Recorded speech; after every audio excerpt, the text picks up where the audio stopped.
The question is the ratio of sum of m and n terms of an arithmetical progression is m square upon n square. Then show that the ratio of mth and nth term is 2m minus 1 is to 2n minus 1.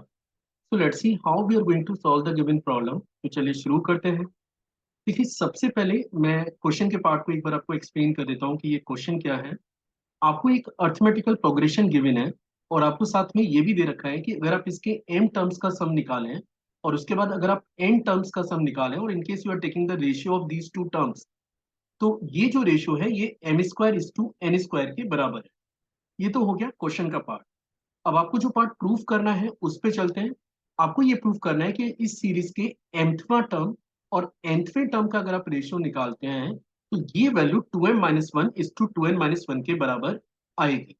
तो चलिए देखते हैं कि कैसे हम लोग इस result को क्लेम कर सकते हैं। तो सबसे पहले जो फर्स्ट इंफॉर्मेशन जो आपको इस क्वेश्चन को सॉल्व करने के लिए जरूरी है वो है एपी के एन टर्म्स का सम। और एपी के एन टर्म्स के सम की अगर हम लोग बात करें तो ये बराबर होता है S N is your N by two into two into A plus N minus one into D. मैं ये एक्सपेक्ट कर रहा हूँ कि आपको पता होगा कि यहाँ पे ए क्या है, एन क्या है, डी क्या है। A is actually the first term, N is the number of terms, D is the common difference of the given AP और SN है उसके N terms का sum। अब देखिए क्वेश्चन में कहीं भी आपको ये नहीं मेंशन्ड है कि इसका फर्स्ट टर्म क्या है, कॉमन डिफरेंस क्या है, तो अपन इसे लेट कर सकते हैं। तो let first term is first term term of an AP. AP is a, ये मैंने ए लेट कर लिया है। और कॉमन डिफरेंस को हम लोग लेट कर रहे हैं। Common difference is small T. तो इनकेस अगर मैंने फर्स्ट टर्म और कॉमन डिफरेंस लेट कर ही लिया है तो अब मैं इसके एम टर्म्स के सम को कैलकुलेट कर सकता हूँ। तो S M is your, S M means the sum of M terms. ये बराबर होगा M by two into A plus M minus one into D. ये आपके पास फर्स्ट इक्वेशन आ गई।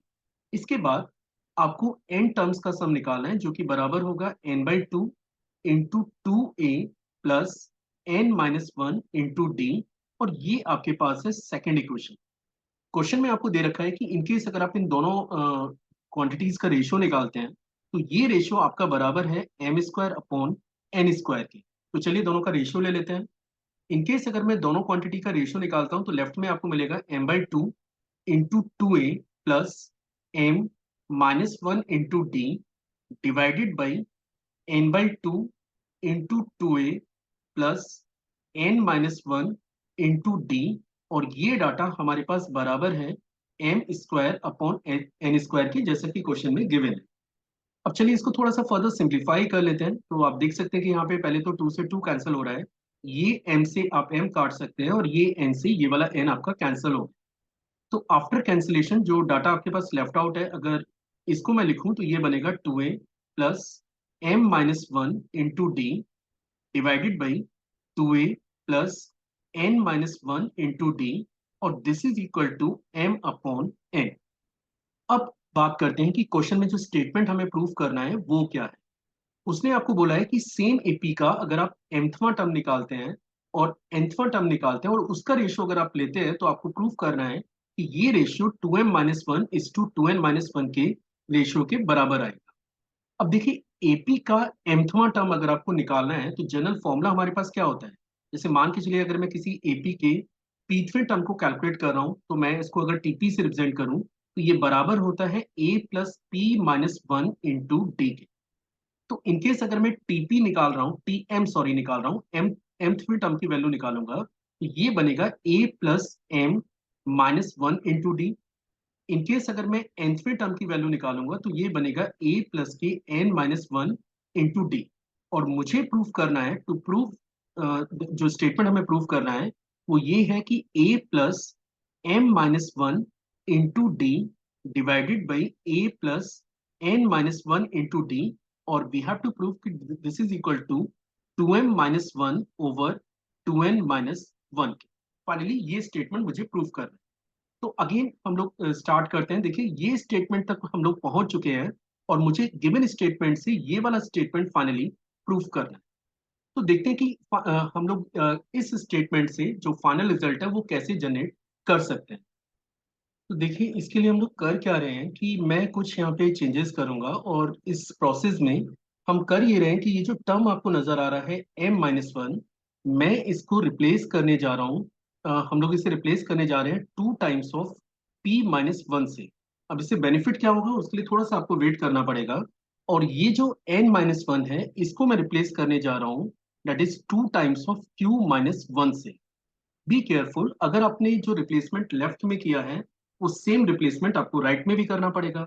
तो इनकेस अगर आप m-1 को 2 टाइम्स ऑफ p-1 से रिप्लेस कर रहे हैं, तो यहाँ से m की वैल्यू निकल के आती है, दैट इज 2p-2 + 1, या फिर आप m को लिख सकते हैं 2p-1 के। सिमिलरली, अगर मैं n और q को रिलेट करूं, तो n की वैल्यू निकल के आएगी 2 टाइम्स ऑफ q-1 के। चलिए, अब स्टार्ट करते हैं। जैसा कि मैंने कहा कि मैं m-1 को रिप्लेस करूंगा 2 टाइम्स ऑफ p-1 से, और n-1 को हम लोग रिप्लेस करने जा रहे हैं 2 टाइम्स ऑफ q-1 से। इन केस अगर हम लोग ऐसा करते हैं, now finally this expression will become 2a plus 2 times of p-1 into D. और राइट साइड में भी आपको m को रिप्लेस करना पड़ेगा, क्योंकि जो रिप्लेसमेंट आपने लेफ्ट में किया है वही सेम रिप्लेसमेंट राइट में भी होगा। तो m के प्लेस पे मुझे लिखना पड़ेगा 2p-1। तो ये तो मेरे पास हो गया न्यूमरेटर पार्ट। अब चलते हैं डिनोमिनेटर में। ये बनेगा 2a प्लस के 2 times of q-1 into D. और राइट साइड में मुझे n को रिप्लेस करना होगा 2q-1 से, तो ये बन गया 2q-1 के। अब आप देख सकते हैं कि जो फाइनल रिजल्ट आपको नजर आ रहा है उसमें आप डायरेक्टली 2 से 2 कैंसिल कर सकते हैं। इनकेस अगर आप ये कैंसिलेशन करते हैं तो ये बनेगा a plus p-1 into D. और यहाँ पे ये बनेगा a प्लस के q-1 इंटू डी। और राइट साइड में आप देख सकते हैं कि ये मिल रहा है 2p-1 डिवाइडेड बाई 2q-1 के। अब आप ये करिए कि p को फिर से रिप्लेस कर दीजिए। एक वेरिएबल है, because p and q are variable. तो p को हम लोग फाइनली अब रिप्लेस कर रहे हैं m से, और q को हम लोग रिप्लेस कर रहे हैं n से। अगर हम लोग ऐसा करेंगे तो ये बनेगा a प्लस के, that is a plus m-1 into D. This is a plus n-1 into D. और राइट साइड में आपको मिल रहा है 2m-1 ओवर 2n-1 के। और इसको चेक करें तो ये क्या है, ये एक्चुअली सेम सीरीज का टीएम की वैल्यू, मतलब nthवें टर्म की वैल्यू है। ये सीरीज के nthवें टर्म की वैल्यू है। और इसका रेशियो हमने प्रूव किया है, that is equal to 2m-1 over 2n-1।